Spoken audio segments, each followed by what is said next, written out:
Well, just as a couple of examples, forgiveness can look like absolute mercy, just completely letting go and giving all of the mercy in the world, but it can also look like a healthy distance. Nephi was commanded to run away from his dangerous brothers. Forgiveness is a feeling, and when we understand the accurate definition, when we convert our faith towards a more accurate principle, we're going to find the healing that the Savior promised. Serving can bring about resentment when we're serving without our heart. And when we understand that, when we understand that serving's not just going and doing everything for somebody, when we understand that serving comes from a place of love, when we understand that and convert our faith towards that, we can soften our own hearts and we find healing. When we learn that humility does not mean squashing ourselves and ignoring our spiritual gifts, we are able to more accurately step into our divine destiny, to more accurately exhibit humility, and we find healing.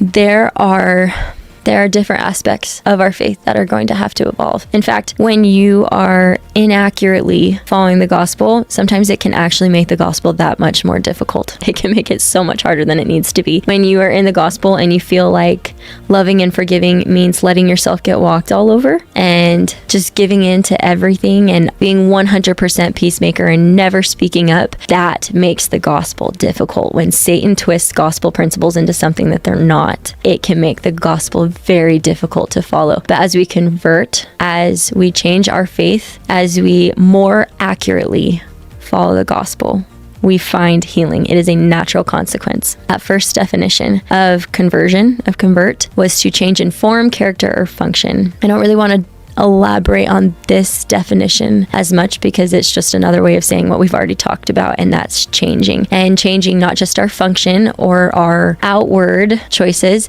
but to change our character. When we utilize our outward actions to change our character, that is when we find salvation. That's when we find healing that puts us in a place where we can receive all the joy that is meant to come from salvation. When we follow Christ accurately, we find the blessings that he promised. When we choose to convert and when we receive new perspectives and new interpretations of what we've already been taught, we will find more and more of what he promised. When we allow our faith to transform, we find the healing that he promised.